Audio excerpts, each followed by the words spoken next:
Hi, everyone. You are listening to Radio Cherry Bombe, and I'm your host, Kerry Diamond, coming to you from Newsstand Studios at Rockefeller Center in the heart of New York City. Today's guest is Melissa King, Top Chef champion and Cherry Bombe cover star, and now cookbook author. Melissa's debut book, Cook Like a King, Recipes from My California Chinese Kitchen, just dropped yesterday. It's a beautiful book filled with recipes that blend Melissa's background with a fascinating culinary life that's taken her from cooking for her working parents when she was a kid, to the Culinary Institute of America in Hyde Park, to working for Dominique Crenn in San Francisco, to the Winner's Circle at Top Chef.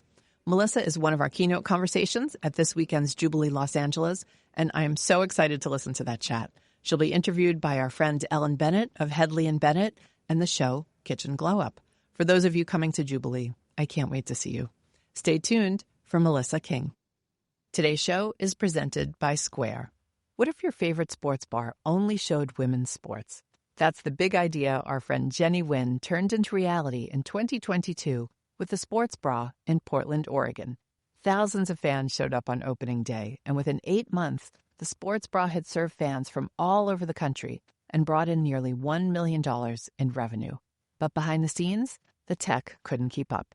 Their point-of-sale system kept crashing during game days, right when the bar was packed with so many excited fans. That's where Square came in. Square is the restaurant point of sale that helps you manage it all from one place: payments, staff, customers, insights, and more.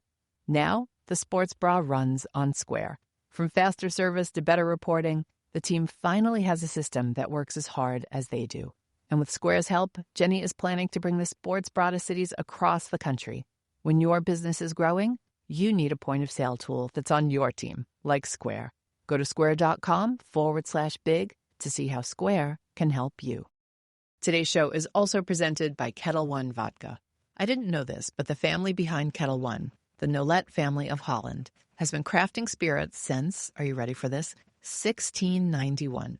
After 11 generations of distillation expertise, the family is still making sure that every single bottle exceeds their standards. Kettle One Vodka is made with the finest non-GMO ingredients and distilled in hand-fired copper pot stills. In fact, the very first still they ever used is where the name Kettle One comes from. Kettle One Vodka has a smooth, crisp finish and citrus notes and is made to cocktail. Maybe your cocktail of choice is a Kettle One martini. Shaken, stirred, whatever you prefer. Or maybe you're more of a Cosmo gal and love that sweet, tart taste, not to mention the iconic color we all love. Then there's the espresso martini, bold and rich and a festive choice for a night out or in. For all you mixologists out there, pro or otherwise, Kettle One is the perfect vodka for any of your creations.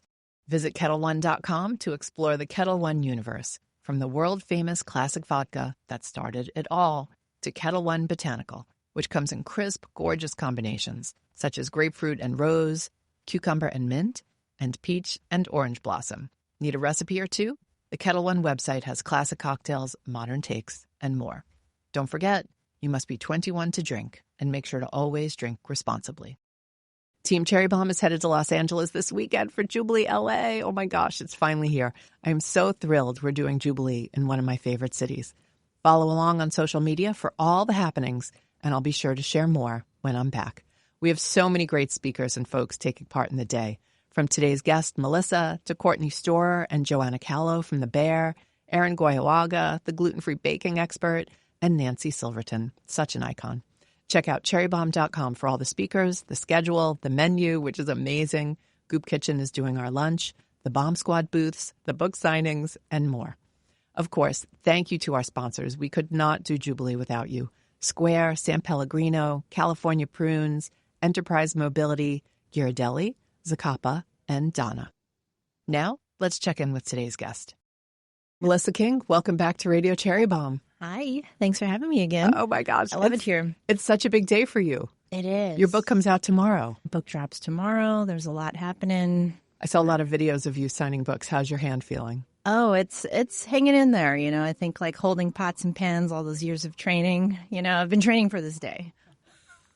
I love it. And tell me where the party is. Our book party. Yeah, our book party's at, we're doing a little friends and family at Phoenix Palace in Chinatown. And Yeah, for me, it was just important to support the community where I can, whether it's through the book party or just even some of my speaking guests for the moderated, speaking panels. Yeah, you have a whole tour. Yeah. Oh, yeah. Yeah. How long is the tour and what are some of the highlights? It's about, I think, 8 days. Some of the highlights, we have Esther Choi at Rizzoli Books in New York. Love her. We have Eric Ajapong in D.C. Also love him. It was a way to just sort of celebrate, people that I look up to, have a fun conversation, and, meet some people through the process. I have so many questions for you. Oh, my gosh. First off, I have to thank you in advance for coming to Jubilee. And I can't wait to hear you and Ellen Bennett in conversation. I'm honored. It's just what you've built for us and the whole community. It's just incredible to be able to be a part of it. And so I'm really excited for this year's Jubilee. Oh, well, you've been a big part of everything we've done. I mean, when I think back, like, you've been on the cover. We shot it here. We did. At Rock Center. Yeah. Oh, my gosh. Upstairs. I totally forgot. We had so much fun running around. That was a great day. You bumped into Bo and Yang. Oh, yeah. In the middle of the street. Where are we? Yeah, in the middle of Rockefeller. As one does, Oh, that was such a fun day. And you've been at Jubilee before. Yes. You spoke with Gail and Nilu, right, on stage a few years ago. Favorite humans. You've been on the podcast before. And I kind of made the mistake of listening to that episode this morning. It was June 2020. Oh, that's wild. That was a rough... Wait, was that like pandemic days? It was full on... What were we talking? Pandemic. Well, you just won Top Chef. So it was a... There was a lot going on. It was a happy conversation. I can't imagine how that must have messed with your head to be in the middle of the pandemic. Asian Americans were under attack. I hate to say it, but you really were. There were all the protests because of George Floyd. And then June comes and you have the most amazing moment, I don't want to say of your life up to that point, but like of your career, certainly. Sure. And I'm on a Zoom call, and all my friends are on Zoom and I'm in a living room by myself crying. So every week it was a very intense time, but also special because I feel like Top Chef really brought a lot of people together and kind of in a way gave us something to look forward to each week. That's true. It was a really emotional journey. And you knew you had won and you couldn't tell anybody. I didn't tell anyone. Oh, my gosh. That's the hardest part. So not only are you all by yourself, but you're keeping the secret. It's like several months of just holding the secret. Oh, my gosh. Yeah. Is it a blur now? I still... When I watch the episode, it all comes back. And I think that's the beauty of Top Chef. It kind of exists as this little, video diary of these experiences that I've had with my mom coming on the show and cooking with all these amazing chefs. But it is, it's quite surreal when I think back about it all. You're feeling everything all at once. You're glad it's over. It's like you have this sigh of relief because you're going through such a stressful competition. And you're just depleted and exhausted, but at the same time, you're extremely proud of yourself. So you're feeling everything from all angles. Not only did you win the main prize, which was $250,000. I mean, that's so freaking cool. Plus tax. And all the agent fees. Because we deal with all your people. I know you have a whole team of people. You also won the fan favorite. Yeah, that was really special. And that meant you could donate to some of your favorite charities. I decided to at that time to donate all the winnings. It just felt right. There was, again, so much going on with George Floyd and the AAPI community. It just felt right to your queer community. Yeah. Yeah, I know it meant a lot. So I kind of divvied it up to different organizations like the Trevor Project and Stop AAPI Hate. That's amazing, Melissa.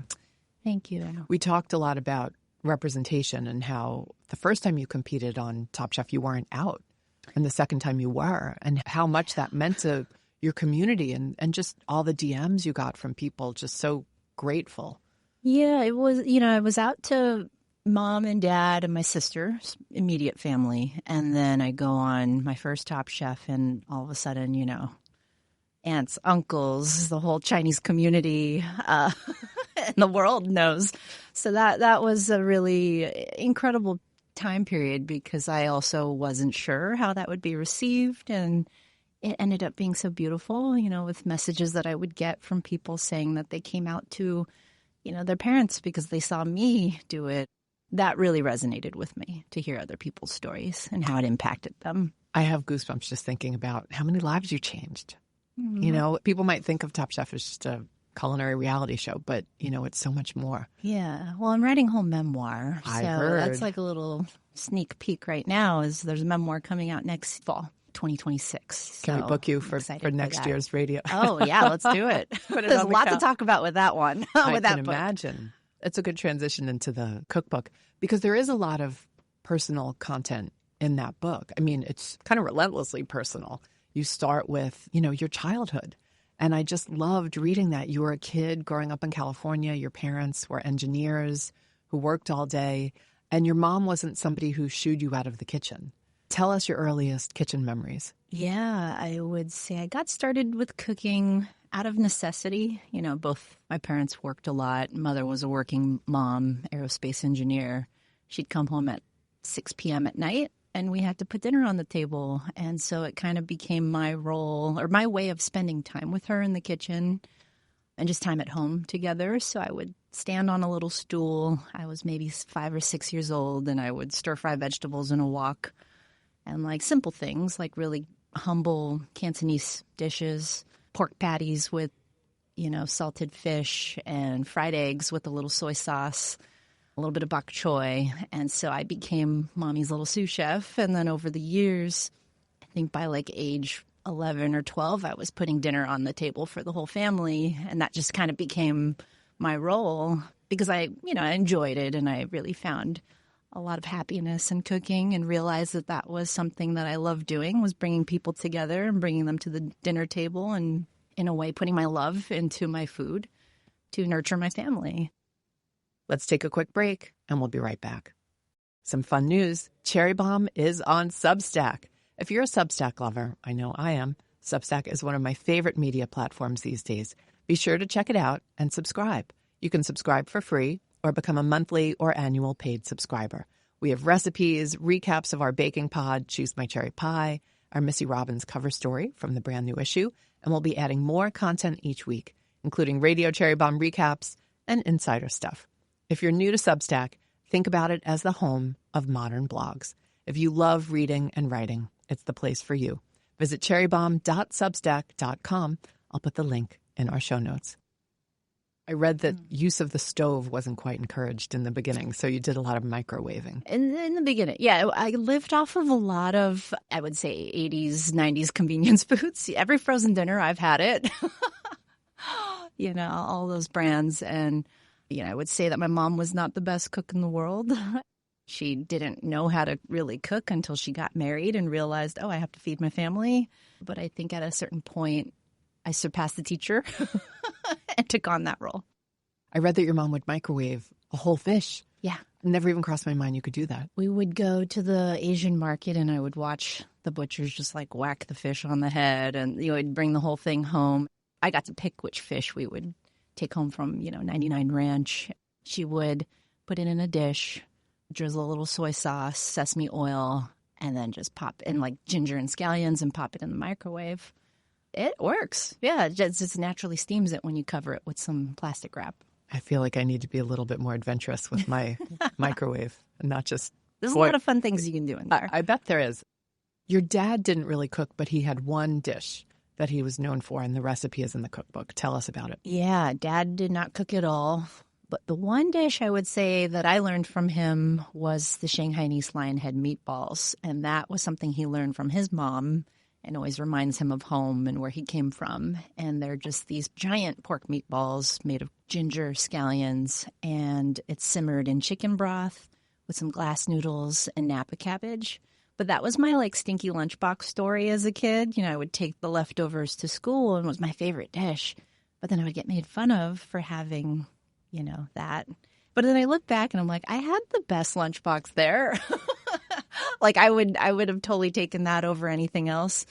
But there was a bit of shame around it at a certain point. Even through my career, I had never really transitioned to incorporate Asian cuisine into my cooking. Most of my training was French fine dining and Michelin kitchens. And it wasn't until around Top Chef where Padma, Thom, Gail are telling me to cook my food and think about the story that I want to tell through these dishes. And I started to really lean into things that I ate growing up.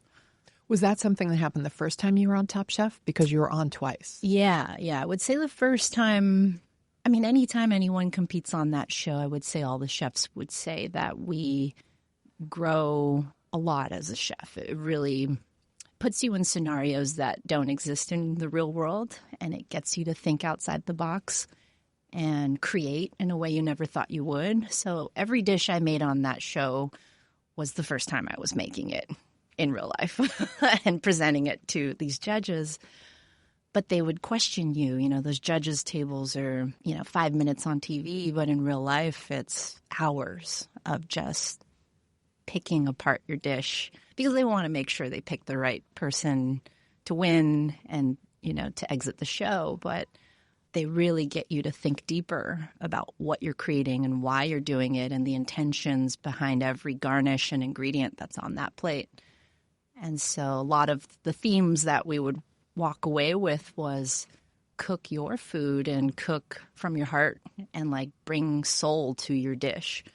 And so I started leaning into congee and dumplings and noodles and Szechuan flavors and all these beautiful flavors that I grew up with that for some reason was very compartmentalized in my brain as a chef.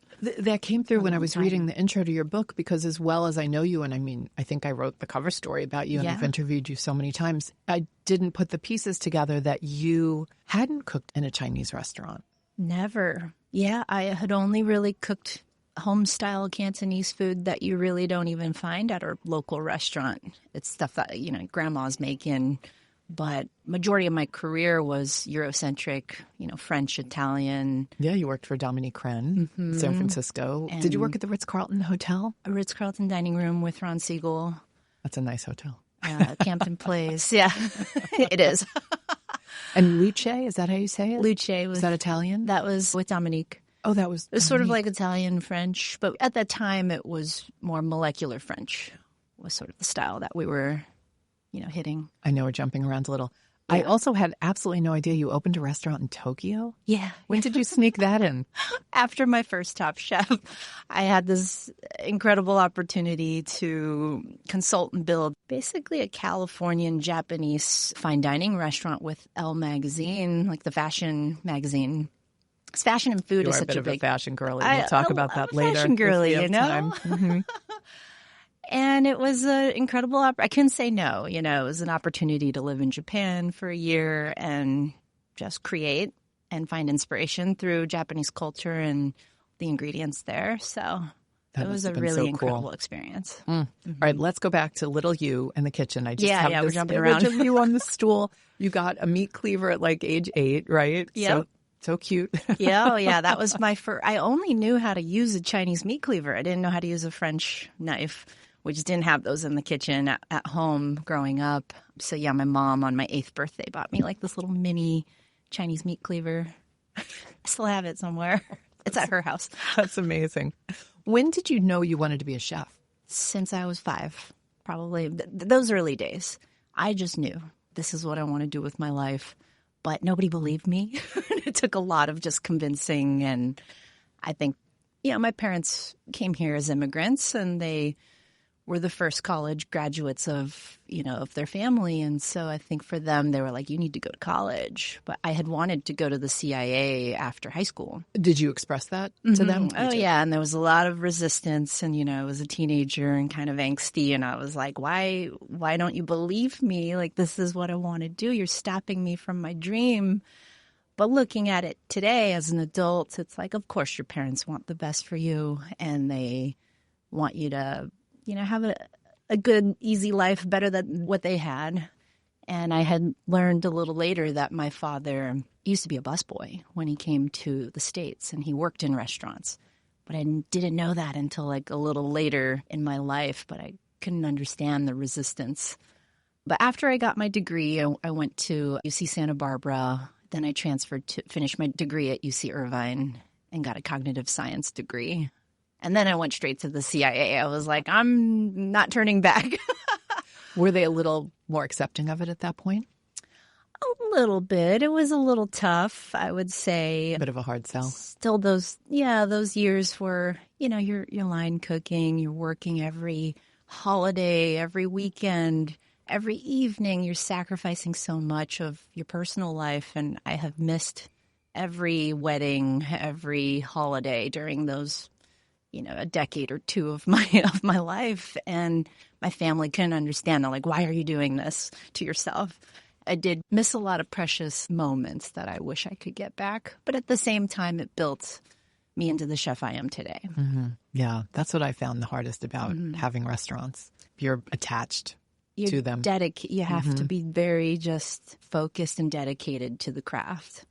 I know this isn't your favorite topic, but the fact that you don't have a restaurant, I know a lot of people ask you, oh, you're a chef. What's your restaurant? Why don't you have a restaurant? You don't.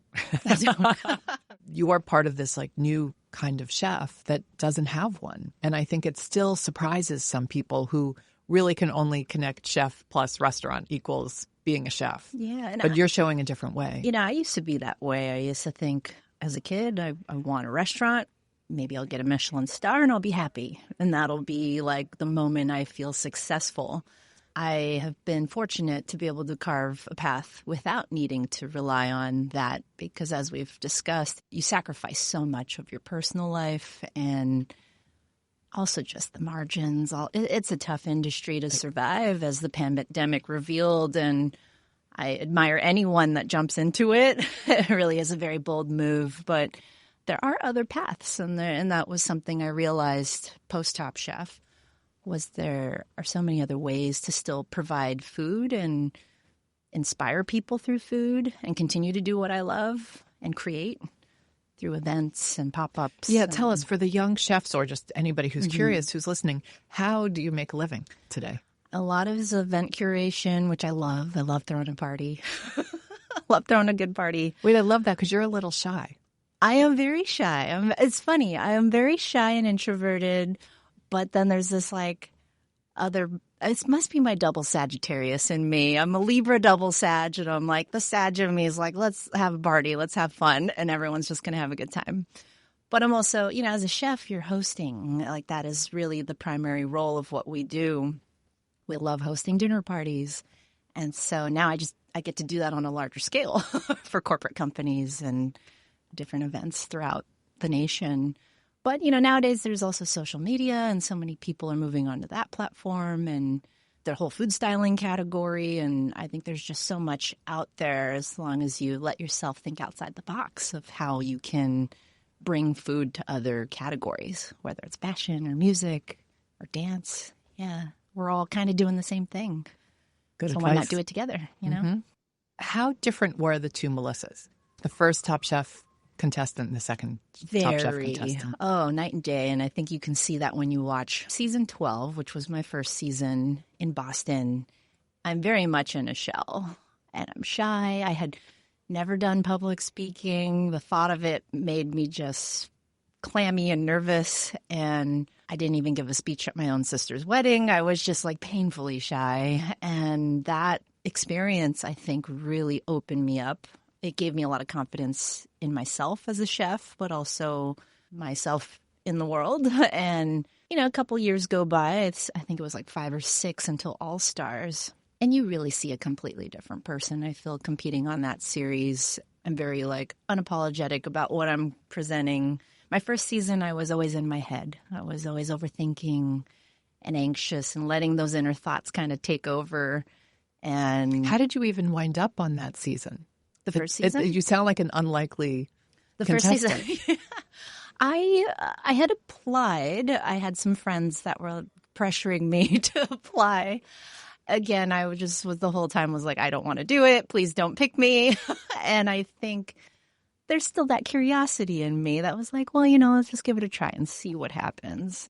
The more I leaned into that fear, the more I started realizing the evolution of how I was feeling and the growth that was kind of occurring in real time.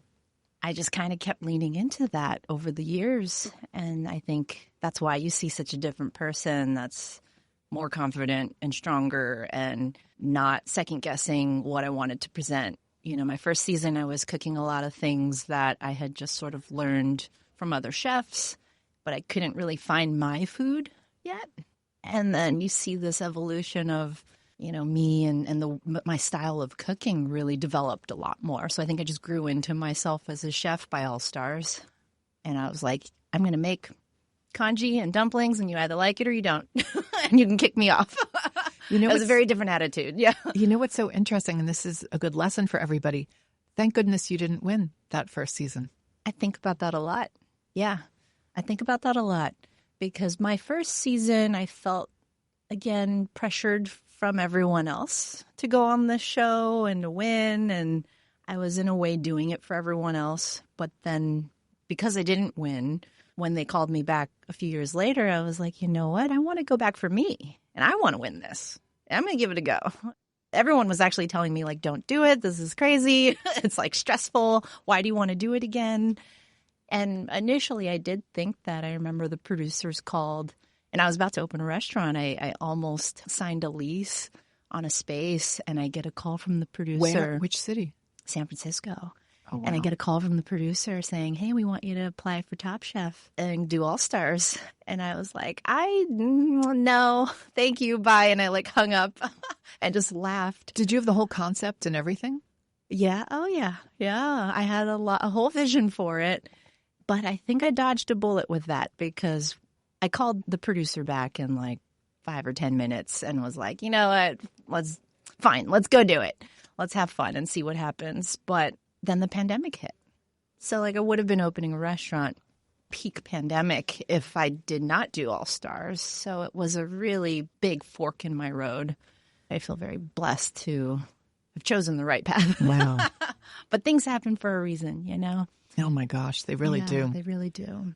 Let's go back to the cookbook. Your dad's meatballs. Any tip for making those? Because I flagged that as one of the first things I want to make. My dad swears, he's like, you got to really mix the meat where it almost emulsifies, like you want it almost like whip the ground pork with the egg whites. So when they say don't overwork, that does not apply to this. It's the opposite. Exactly. So like I feel maybe Italian meatballs, you're not supposed to overwork it too much. But with the Chinese pork meatballs, you really want to get your hands in there, work it. Elbow grease, as they say. Elbow grease with the egg whites. And that's going to give it that bouncy texture and soft, pillowy texture. Other tips, you have to refrigerate it. My dad will swear you need to refrigerate the meatballs and just chill them after you shape them. And then from that point on, you just kind of get them in a shallow fry and golden brown them all around. And then you put them in the braising liquid, which is just chicken stock and ginger, and just let it do its thing in a little pot. And you'll have dinner in, 15 minutes or so. Sounds so good. It's really yummy. Oh, the cover. We have to talk about the cover dish because that's one of the dishes you've become kind of known for, your yellowtail crudo and ginger citrus broth. Yeah. Tell us about that and why you put it on the cover. It's funny when you're thinking of like which one is your signature, which one is the identifiable, like, oh, that's a Melissa King dish. I just felt like that one was the one. I actually had made the first version of that dish was from the Met Gala. I remember. And I think from that point on, it started to evolve.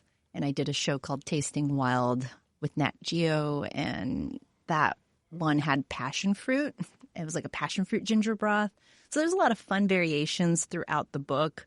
This one is made with citrus, a little more home-friendly, but it will be equally as delicious. But I wanted something that was vibrant, that popped. And that dish originally, with the Met Gala, there were so many requirements of like, it felt like a Top Chef challenge on its own. It was like, you need to make a dish that feeds 400 people, that's chilled, and is the first course, but also has, plant-based options, and you also want it to be you and be identifiable as something that tells your story, but it also needs to fit the Met Gala theme, which at the time was America. So I created this dish, and it was an Italian crudo with sort of this, Chinese Szechuan chili oil, but also had like Latin flavors, almost like a leche de tigre Peruvian crudo or ceviche. And the Met Gala one had a yuzu kosho olive tapenade, so it kind of had a little bit of this Japanese influence to it. And so I was really trying hard to put all of those visions into one bowl. And then Anna Wintour wanted it in a bowl, and I was like, oh my gosh, this is impossible. But it proves that, when you really take time to sit and develop a dish, it took a month or two to figure that one out. But like, I'm very proud of it. And I think it's visually stunning. And I was like, this has to be the cover. It's so beautiful. Yeah. And you were not in the kitchen because you walked the red carpet in your fabulous Thom Browne outfit and all your accessories. I used to get to go to the Met Gala. It was called the Met Ball back then when I worked at Lancôme. And that red carpet is the most terrifying red carpet because it's all stairs. I've done so much. I would say I've done a lot of scary things in my career and my life. I've done Top Chef twice. I've climbed, mountains and kayaked a glacier with Nat Geo. I've done a lot of scary things, but the Met Gala red carpet was by far the scariest thing I've ever done. Yeah, it's nerve-wracking.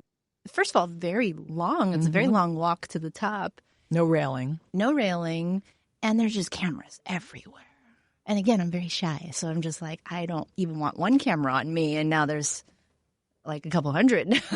You looked perfect. I don't know who your stylist was that night, but you had your Thom Browne shorts on. Did you commission the nail guards? Could you tell us about those? Because they're really one of the coolest things I've seen on a red carpet. The whole idea, I have a difficult time finding clothes. I'm Goldilocks. Like, nothing fits me quite right. And I'm very, this is too masculine or this is too feminine. I definitely did not want to wear a dress, but I'm like, this is a formal event. So how am I possibly going to find something that like feels like me? But luckily, Thom Browne exists in the world. And, he's an incredible designer that makes, gender fluid wears. And I saw this short suit and I was like, I have to wear that. Then the nail guards were this whole vision that I had of wanting to bring Chinese culture to the Met Gala. And I had thought a lot about Chinese empresses and these like nail guards that they wear. And in a way, it was a juxtaposition of like, I'm a chef. I work in the service industry. I work with my hands. There's no place for me to be wearing nail guards because the whole purpose of nail guards is someone of royalty that like doesn't use their hands. So I commissioned a designer in New York, Chinatown. He's a queer Asian designer named Chris Habana, and he does a lot of costume jewelry for many different, rap artists and Beyonce and SZA, all these incredible people. And he was willing to do that, and he designed it and constructed it in 4 days. They just like measured my hand. We had a whole sketch, the whole vision board around it. I showed him a lot of pictures. And I was very proud of what he created. So beautiful. And it just added to the whole vibe. It never crossed my mind, the whole connection to being a chef. And I mean, it was so intentional. Anytime I meet a chef who does not have short, unpainted nails, I have to confess I'm a little suspect. Oh, yeah. Same. Yeah. Or if you're wearing like too much jewelry. Like I never wear jewelry because I'm always working with my hands. And this was like the first time where I like really had a lot of attention on my hands. It was all a very intentional move because, again, I'm a story creator and like through my food, but I wanted to also show up that way in fashion in this like one moment where, that this photo is going to kind of be everywhere. But I wanted to really tell a little bit of who I am through that picture. And it was everywhere. You were one of the best dressed. Not everybody can pull off Thom Browne, but you wore that outfit. That outfit did not wear you. Thank you. I can definitely say that. That intentionality definitely comes through in the book. And I know you don't use the word fusion. You had an interesting word for describing all these cultural sort of mashups. Yeah, I was having a hard, I come from the 90s and that time era, and I felt like fusion had a really bad rap. But nowadays I feel like we're reclaiming that word. So yeah, I would say this book has a lot of mashups, remixes, fusions, so like elements of Asian twists on some classics. And also just some, your home style childhood dishes that I grew up with that were either Shanghainese or Cantonese, which is both my backgrounds. But also there's some Taiwanese, there's like a Taiwanese beef noodle soup in there and Taiwanese popcorn chicken. These were all dishes that I had in high school when I would like go to a boba shop and pick up my little milk tea boba, and I'd get like a little bag of this popcorn chicken that was really yummy and dusted in like 5 spice. There are so many beautiful recipes, and it's really, I guess you can say this about every cookbook in a sense, but one thing that I really loved about yours is it is such a map to your life and your career. Really? And you can kind of trace, like we mentioned, the Met Gala dish. Right after that, you have a Sicilian-style crudo. You've got King's Focaccia. You've got Al Pastor Bao in there. I mean, listeners, are you not salivating right now? Everything sounds so delicious. And then, you've got Chinese sticky rice in there. It's really a journey. It took 4 years to write this book. And, I would say that's like a lot of writers. People would say, oh, it takes forever to write a book. And I never believed them. I'm like, oh, I could do this. It'll be fine. And then once I got into it, I was like, oh, this is a humbling experience. It really does take 3 to 4 years to write a cookbook. But I like to say that it took my whole life to write this book because it is a journey. It's a food journey of my life. It's like a food memoir. And each recipe has a story of its conception and the inspiration behind it. And yeah, the Chinese sticky rice is a dish that I grew up for Thanksgiving eating Chinese sticky rice and a roast duck as our turkey and stuffing. And I didn't even know what turkey was until I was 13. Lucky you. And was old enough to make it myself. And then I ruined Thanksgiving for the whole family because they're like, this bird is so dry. What's going on? Why are we eating this? Roast duck would have been so much better. But nowadays we do a turkey and the Chinese sticky rice for the holidays. So it was important to put some of these cultural holiday dishes into the book, but also the more inventive ones like the Al Pastor Bao. I grew up in Los Angeles, so I ate at a lot of taco trucks, and Al Pastor was my favorite type of taco, and so I found a way to kind of bring in a little bit of that Chinese flair. Speaking of turkey, you have a funny turkey story in your book. You had a turkey leg at Disney, and you brought it back home and made stock out of it. Oh, yeah. Yeah, grew up in Southern California. Disneyland was always the place to be. We went there for prom. We had season passes.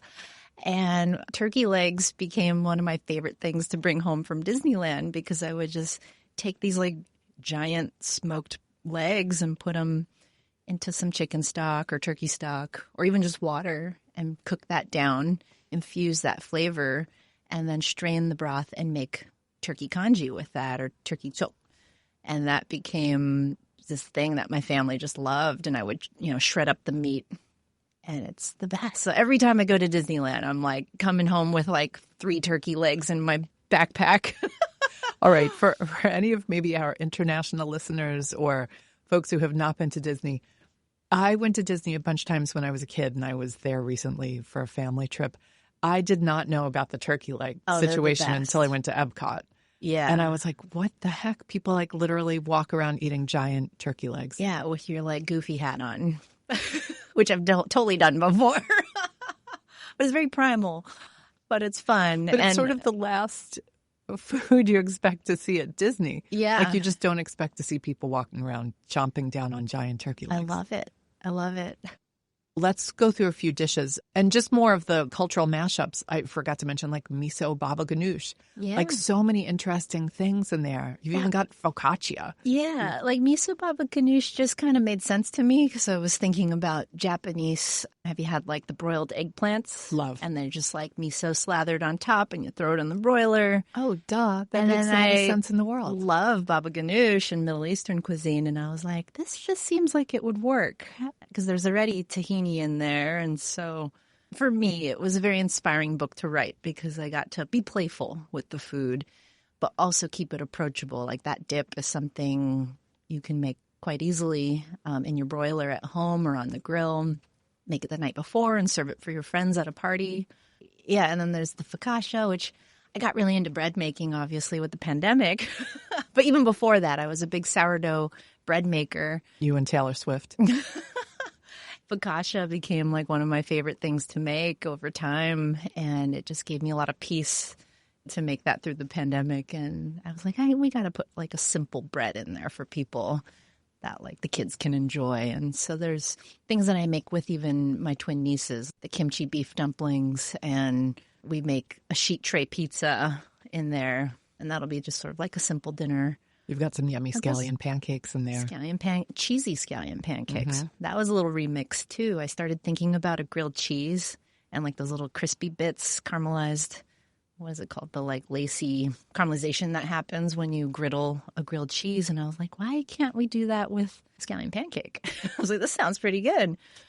So yeah, I do think a lot of the dishes kind of explore again, parts of me. And like, I have a French fine dining background, but I also cooked in like a rustic Italian restaurant. You were a butcher, which I didn't was a even know. butcher for 2 years and butchered whole pigs, whole animals, and did a lot of pasta making. But I also love Japanese flavors and, you know, trained in Japan for a bit. And then there's like my home style cooking. So I think the book is a bit of everything. There's something for everyone in this book and a lot of variations as well. If you don't have access to certain ingredients, I kept that in mind for the reader that, you know, you can swap with. If you don't have yuzu juice, you can use lemon. But I encourage you to try to find yuzu juice on the internet because that would really like elevate the dish and kind of impress your guests. So it's like taking these basic, like for instance, there's a flounder or just any kind of flatfish with yuzu brown butter.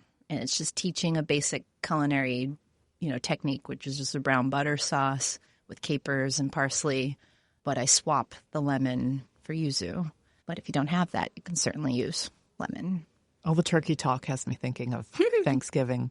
Thanksgiving, and I did not grow up having the tastiest turkeys for Thanksgiving. Could your dad's meatballs, could you swap out the pork for turkey?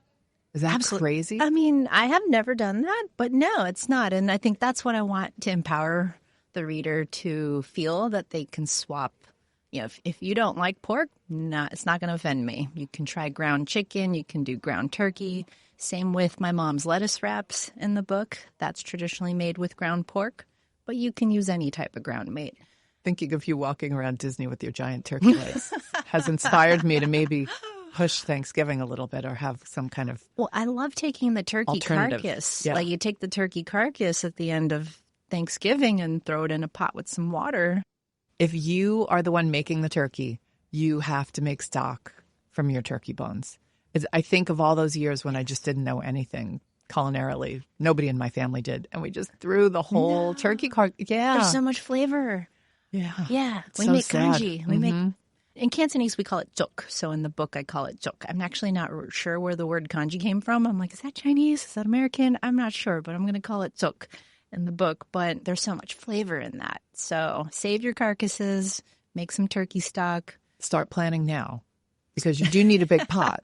True. Yeah. Yeah. I mean, if you're just, Well, you know, I've just got like little rotisserie chickens at home and don't need and a giant you can save stock some pot. of it. You don't have to use the whole carcass. You can save, That's true. you know, Good just the point. legs or whichever parts you can fit in the pot or your slow cooker at home or your pressure cooker and just pop it in there. I like the idea of some congee next day. I also love a turkey stuffing cranberry sandwich. The best.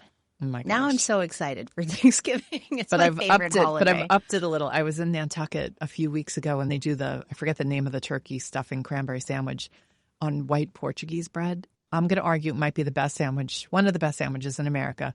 Wow. But you got to That's put a bold arugula statement. on it. Okay.